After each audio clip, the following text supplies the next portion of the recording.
Hello everyone, welcome to This Day. It is Friday, August 4th. I'm Michael Taylor. Where did July go? It's gone. We're in August already, hard to believe. On today's show, we got a great one for you. CASA is going to be here. They are the court-appointed special advocates of Orange County, and they're talking about a great program where you can get involved with helping some youth here in Orange County. Also on the program, of course, we have Sports Corner with Cole Young. Then we'll see if we can't get into a New York state of mind with the folks from the New York Club talking about a great tribute show they have coming up for us. Hey, let's stay informed. We got some really good information for you on Stay Informed. It is the 2024 Business Plan Review. GRF's is coming up on August 7th. United's is coming up on August 9th, and Third is coming up on August 10th. Those are very important ones. You're going to want to be involved in those, talking about where we're going to be spending the money for all the services that are provided by all these great organizations. So make sure you get out to those and hear about those reviews and be part of that. Let's take a look outside. The weather has been pretty warm, pretty good, and it's going to continue to be that way. Sunny today, 83. We're going to have a big heat up, though, as we get into the weekend. It's going to be 87 for 2 days in a row there, 85. Don't be surprised to see some 90-degree temperatures in and around our area, so it's going to be plenty of sun, plenty of heat, and it's going to be a warm one, so be careful, be mindful of that heat. You get really exhausted really quick out there. Let's take a look at our sunrise and sunset. We have a great picture from Mark Rabinowitz. He sent this one in. He took this one over in the Aliso Village. This is a sunrise is 6:05, sunset 7:48. If you'd like to send us a picture, you can do so just like Mark did. You send it to Laguna Woods Village TV at gmail.com. Give us your name, tell us where you took the picture, and make sure you take that picture horizontally so we can use it on the air. Okay, and as we head into the break, we're going to take a look at some meetings, and then when we come back, we'll be talking to folks from CASA.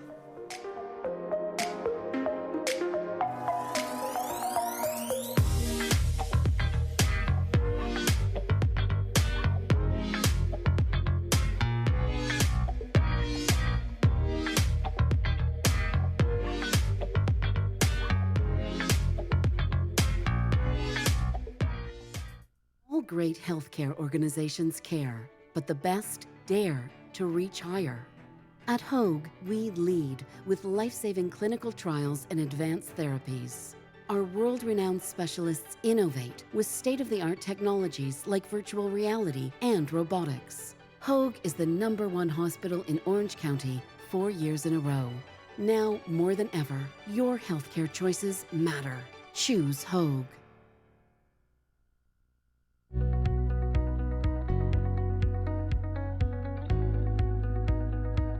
At Harvard Eye Associates, we are committed to your vision care and quality of life. It's a commitment we don't take lightly. Our trusted team of doctors provides specialized eye care using state-of-the-art technology. We deliver what matters to you and your family. Harvard Eye Associates, the future of vision today. Dr. Farhumand and her associates at Brilliant Smile are excited to announce we now feature cone beam computed tomography. CBCT scans have many benefits over traditional x-rays. They are fast, safe, non-invasive, and provide better care to our patients. The 3D images provide an accurate view of teeth, bones, and soft tissue. It allows us to diagnose and treat more effectively. Also, it features modern diagnosing of sleep apnea by checking the airways and obstructions. Get started today. Call Brilliant Smile, Laguna Woods Village favorite dentist. Village Television presents Friday Films, only on Village Television. Fridays at 2 and 6 p.m. Foreign films, dramas, and comedies. Award-winning films, romance and mystery. Independent films. Every Friday, only on Village Television.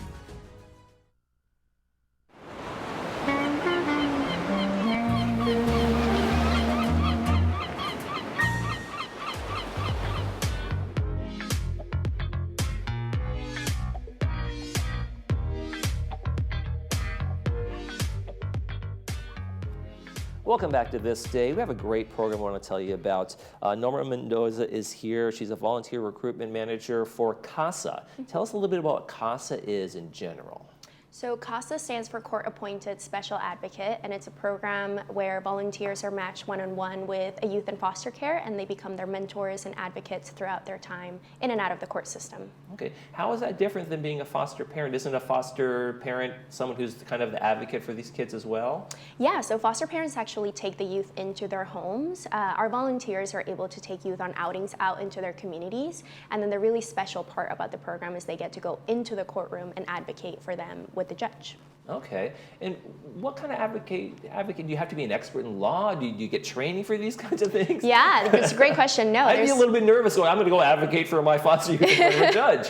Yeah, and it might be nerve-wracking to stand in front of the courtroom and things like that, but really it is an opportunity for you to be able to observe the cases, be able to make recommendations, and really amplify the voice of the youth in court. You do not need any background experience. We provide all the training opportunities for you, and we have a really extensive training program. I'm guessing it's an important part, but maybe a smaller part. What is the bigger role that these advocates play in the child's life? Well, there's a lot of instability when it comes to a child being in foster care. You are moved from placement to placement really often and school to school. So first of all, you are adding some stability back into their lives. You are a consistent, supportive adult that they can depend on to continue showing up for them. And then I really want to emphasize that piece about the courtroom, because that is really where the difference happens. A lot of the times our judges may not be seeing the youth in the courtroom. They may not be hearing directly from them. So CASAs are there to really essentially have a megaphone in the courtroom and communicate what the needs of the child are. How long has this program been around? Is it? I know I've heard of it many years back. Is it just something that was always part of the foster program, or is it something that kind of came into being when they saw that maybe a need? Yeah, so actually it was founded back in 1977 by a judge in Seattle, Judge David Sukup, and he talks about having a lot of cases coming across the bench where he didn't have enough information to make more holistic decisions. So he called on community volunteers, and thus CASA was started. And a fun fact actually is when he retired from the bench, he became a CASA himself. There you go. I think that's a testament to the program. The one he founded, he said, this is working. Get involved, exactly. Right? So when you talk about retirement and getting into the program, is there an age gap? Is there something you're looking for? Can seniors in this community here of Laguna Woods Village, can they be part of this? Yeah, absolutely. And I think that is mostly the population that we get when it comes to our volunteers, because those are the people that have more time and resources to be able to give back to their communities. And so there might be some age gaps. We do see youth all the way from 0 to 21. In California, there's something called AB 12, which means extended foster care. So our youth are able to stay in foster care up until 21. So there could be a variety of range and ages. And actually, that's not federal law. And so only a handful of states have AB 12, extended foster care, which really should be the federal law. Yeah, because a lot of those kids, they're 18, they're kind of dumped, I don't want to use the word, but kind of dumped out of the system, right? Right. Okay, you're on your own.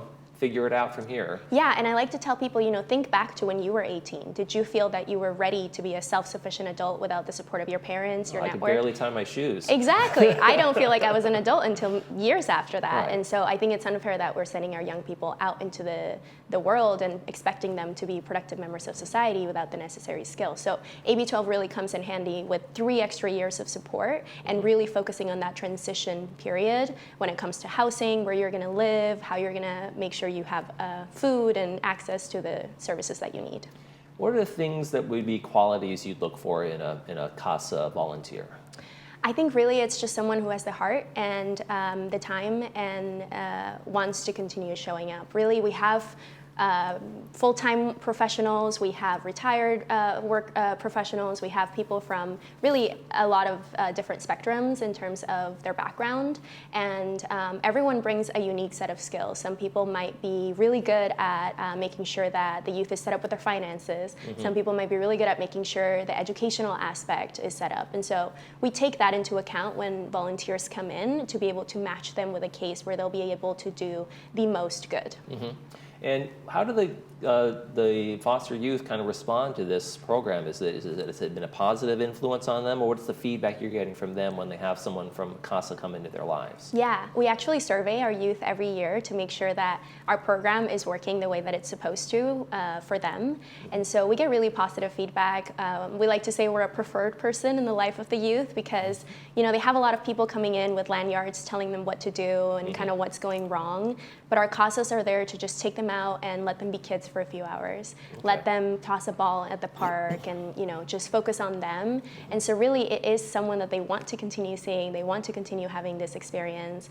And whether or not they may or may not have the skills to communicate gratitude and communicate or really understand what the impact is, we hear a lot of stories from, you know, years later where advocates are being invited to weddings and, you know, maybe they become godparents to their kids. And so it really is a positive relationship. So that makes me think of the time commitment that a CASA volunteer has. If you are assigned a youth and let's say they're 10, or is there an expectation you're going to be with that youth all the way through to 21 or whatever that might be, or what kind of time commitment are we talking about here? So we ask for a 2-year commitment, and that's because the average time of a youth in foster care is about 18 months with a 6-month stability period. And so we ask for that 2-year commitment to make sure we're not adding, you know, trauma or instability to the life of the youth. However, we know life happens, and so we're not, you know, gonna keep you if you need to go. But we just like to make sure that, you know, we're providing that stability, and that comes out to about 10 to 15 hours of a commitment per month. Okay. And what's the feedback you get? I imagine since you do survey the youth, what's the feedback you get from the volunteers in the program? Is it working for them? Is it overwhelming? Are they getting the support they need?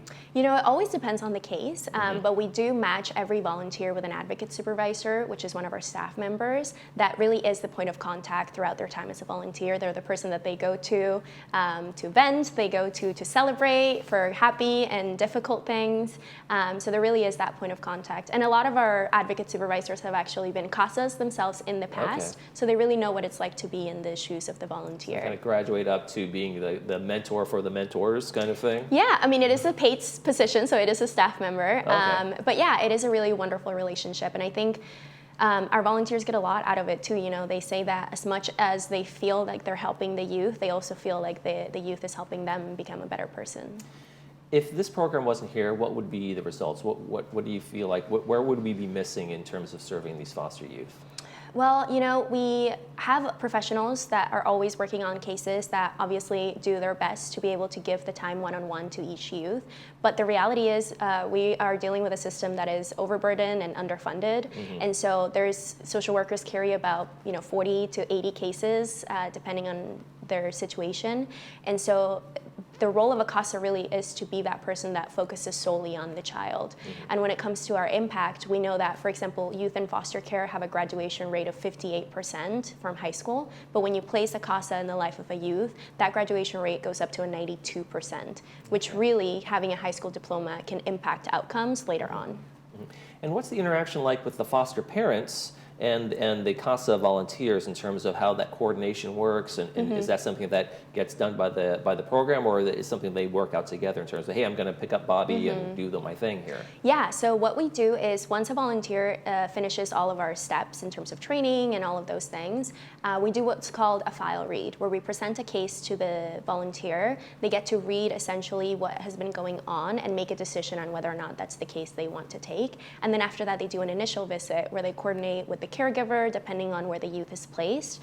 And then after that, it's kind of up to them to coordinate schedules, see what works out, and outings usually happen weeknights or the weekends. Okay. How can people get involved? What do they need to do in terms of outreach, phone numbers, websites, things like that? Yes. So the first step is to attend an information session, which you can sign up on our website, www.casaoc.org. We have virtual and in-person sessions that you can attend and learn a little bit more about our program, and then take it from there. Sounds like a fantastic program. Norma Mendoza for Volunteer Recruitment, thank you so much for joining us and telling us all about this. Thank you for having us. All right, coming up, we're going to go over to the Sports Corner with Cole, and then we're going to head out to New York Club. Stay with us.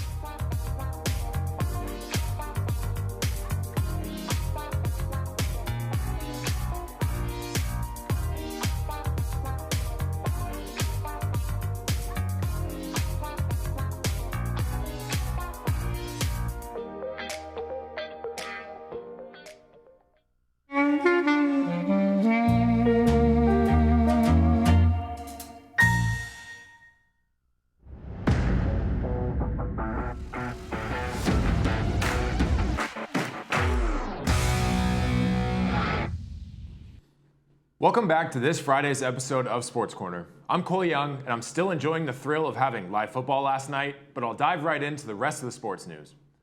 The Women's World Cup starts off the elimination games in the round of 16 today, with the first match of Spain versus Norway tonight at 10 p.m. The United States finished as runner-up in Group E and advanced to the Women's World Cup round of 16 after being held to a 0-0 draw with Portugal on Tuesday night. The U.S. finished the group stage with just one win over Vietnam and 2 draws against the Netherlands and Portugal, and the Netherlands took first place in Group E after a massive 7-0 victory over Vietnam. The U.S. now enters the round of 16 with their first match against Sweden this Sunday. Unfortunately for us, this match kicks off at 2 a.m., so I'd recommend recording it and watching it when you wake up Sunday morning. While the U.S. entered the World Cup with confidence and a roster full of talent, they haven't quite produced as expected so far. But hopes are still up that they can advance past Sweden this weekend, then win their next 2 and earn their way into the final round. In the baseball world, teams are gearing up for their final push towards the postseason. And for the Angels, that meant announcing that they will not trade Shohei Ohtani. A lot of people saw this move as a big risk because they could have gotten loads and loads of players and talent in return for the two-way star, but the Angels are taking the risk and attempting a playoff push and hoping they can re-sign Ohtani this offseason. The Angels are just outside the wild card picture right now, and with just about 50 games left, they will need to have a very positive close to the season if they still hope to make the playoffs. Although they didn't trade Ohtani before the trade deadline, they did make some solid trades to boost their bullpen. But the biggest trades in the MLB came from the New York Mets. The Mets admitted that they're basically throwing in the towel on this season and pretty much next season, and are looking to rebuild. They traded 2 guaranteed Hall of Fame pitchers this past week, with Justin Verlander heading to the Houston Astros and Max Scherzer joining the Texas Rangers, 2 teams that are all but guaranteed a playoff spot and now have bolstered their rosters with 2 top-tier pitchers. Over in the National League, the Dodgers are sitting in second place just behind the Atlanta Braves and are yet again looking to make a deep playoff run. Unfortunately for our neighbors to the south, the San Diego Padres are lingering just below 500 and have very slim chances to make the postseason this year. My prediction of all 3 Southern California teams making the playoffs is unfortunately looking pretty bleak, but weirder things have happened. I know I briefly mentioned football to start the show, but some big storylines surrounding NFL training camps have just begun to emerge.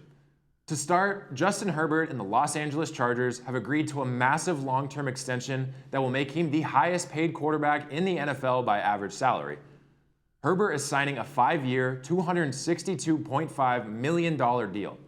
Herbert has been incredible under center, breaking the rookie record for passing yards per game, passing touchdowns, and completions. Herbert also has the most passing yards through a player's first 3 seasons in NFL history and the second most passing touchdowns to begin a career. He's never thrown for less than 4,300 yards in a season and is coming off of a 2022 campaign where he notched a career-high completion percentage and took the Chargers to the playoffs. Unfortunately, he has yet to pick up a win in the playoffs, but that could very well come this season. While quarterbacks continue to get paid and get massive contracts, I have a feeling Herbert won't be the highest paid for too long because Joe Burrow is next in line for an extension in Cincinnati. There are more than enough sports to enjoy over the next week, whether it's the World Cup, baseball, golf, preseason football, or much more. Come right back next Friday for more news, highlights, and updates from all around the world of sports. I'm Cole Young. Thanks for tuning in. I'll see you next time.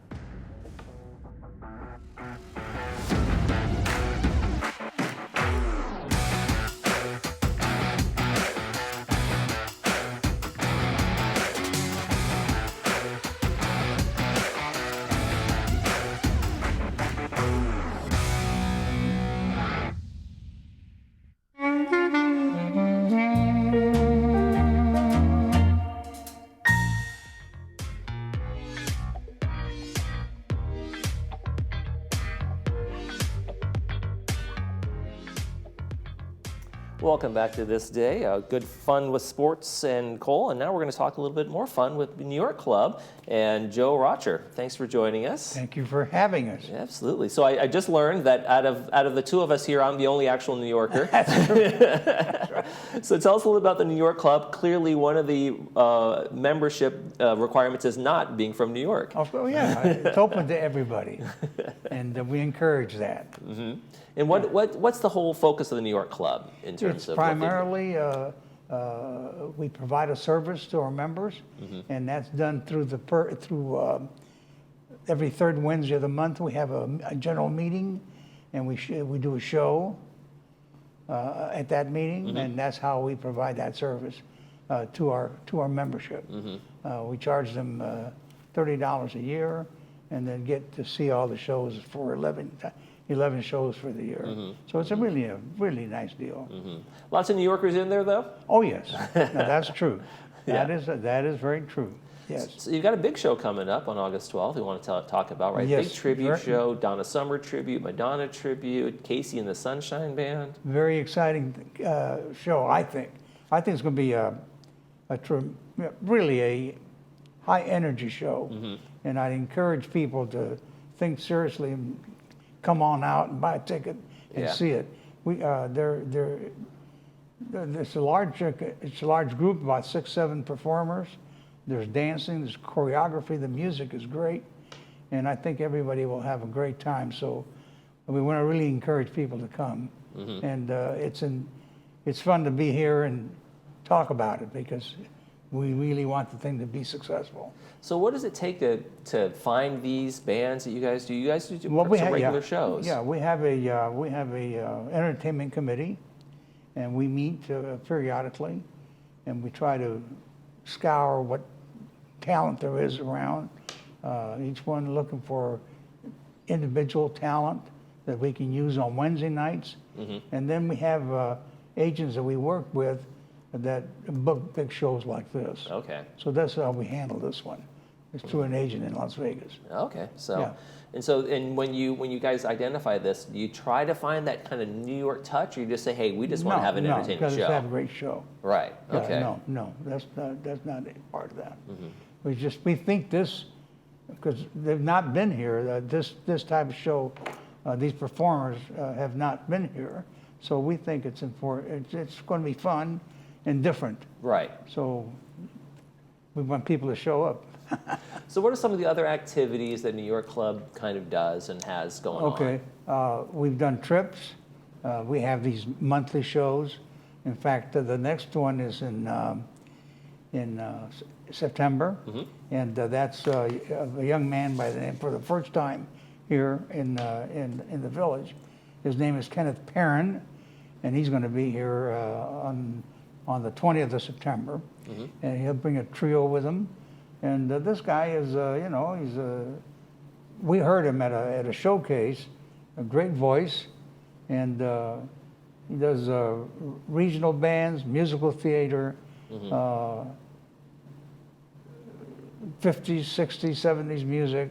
So A little bit of something for everybody. Yeah, and so our desire is that we provide the band or the music on Wednesday nights, so that people that wish to dance can do so, and those that just want to listen to the music can do that also. Now, it's not just shows, though. You also have maybe a trip coming up to Catalina, Yes, we have some a trip. excursions as well with the group? Thank you for mentioning that. I appreciate that. Yes, we have a one-day trip scheduled on October 17th. The bus will leave here around 8 o'clock. We board the ship at 9:50.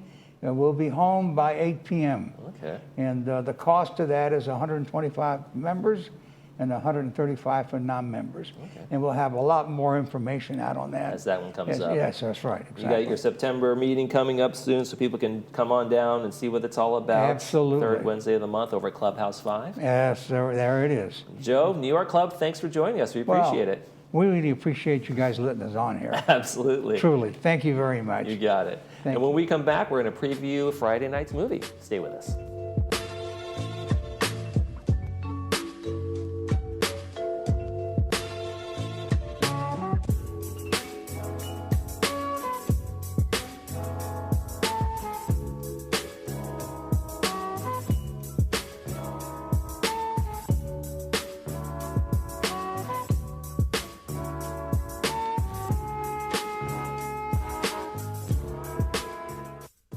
Hi, remember us? We're back, Christine and Jack from the Jewelry Box. which is now the Jewelry Box Estate Buyers. Relocated in a new spot in our old shopping center. But we're still Orange County's preeminent buyer of gold, jewelry, watches, and flatware. And we're still a full jewelry repair center. And with our 3 graduate gemologists, we're still here to appraise your special pieces. And like always, At the Jewelry Box Estate Buyers, It's about trust. I'm so happy to recommend Dr. Fairman. I've been going to her for 9 years. She's done implants, crowns, bridges, root canals, and I've been happy with everything that she's done. The staff is so friendly and pleasant, kind, and gentle. I would recommend her to anyone. We are now fully open for all your dental needs and invite you to come in and experience the Brilliant Smile difference. We are close to Gate 6 near Snooty Fox Restaurant behind Coco's. At Healing Hearts Emergency Animal Hospital, we are dedicated to emergency veterinary care through high-quality veterinary services and compassion. We offer state-of-the-art diagnostics at competitive pricing. Our doctors will see and care for dogs, cats, and most exotics. In case of emergency, rest assured Healing Hearts Emergency is here for you when your primary veterinarian is closed. Open nights, weekends, and all major holidays. Did you know that the Laguna Hills Lodge was originally built as a place for relatives or friends to stay when they were visiting? In 1968, Laguna Woods' residents built the first 2 buildings of the lodge because they wanted a place close by for visitors to stay. Since then, the lodge has become the spare bedroom for the Laguna Woods' residents. The lodge has received the TripAdvisor Award of Excellence 8 years in a row. We invite you to stay in one of our recently remodeled garden rooms and take advantage of a special offer for Laguna Woods' residents, family, and friends.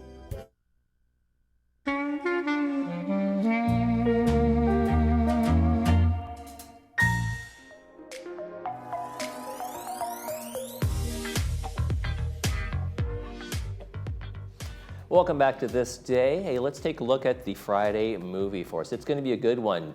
007, Daniel Craig as James Bond in Skyfall. This is a great one. Saw this one in the theaters way back. It's going to be at 2 p.m. with subtitles and 6 p.m. without the subtitles, and that is brought to us by Hogue. That is a really fun one. All those James Bond movies are fantastic, but this is a really great one. So make sure you watch that one. It's in its entirety, commercial-free, brought to us by Village Television and Hogue. Hey, let's keep staying on the movie theme here. We'll go into some announcements, and we got some great movies coming up. It's movie days, and we have some terrific ones on the agenda for August and September. These are going to be over Wednesdays and Fridays, 12:45. You can get out of the heat of the day and come on over and watch some of the movies. And let's see what we got on their Flight is coming up in September. The Imitation Game is a fantastic movie. Ray Charles, that movie is another great one. So they got some great ones on the agenda there. The Producers, I don't know if that's the original or the remake of The Producers, but either way, they're fantastic. It's a fantastic movie, so go see one of those. Let's take a look at our weather before we head out for the day. It's going to be a nice one today. Today's really the day to get out and do your errands and do your stuff. This weekend's going to be super warm. 87s are predicted. You could get up into the 90s. Don't be surprised if we touch the 90s around this area. And it's going to be extra warm for kind of the rest of the week. So this is a great day to get out there and do your thing. 80s and 90s for the weekend. That's going to do it for this edition of This Day. I'm Michael Taylor. Thanks so much for joining us, and try to make this day a great one.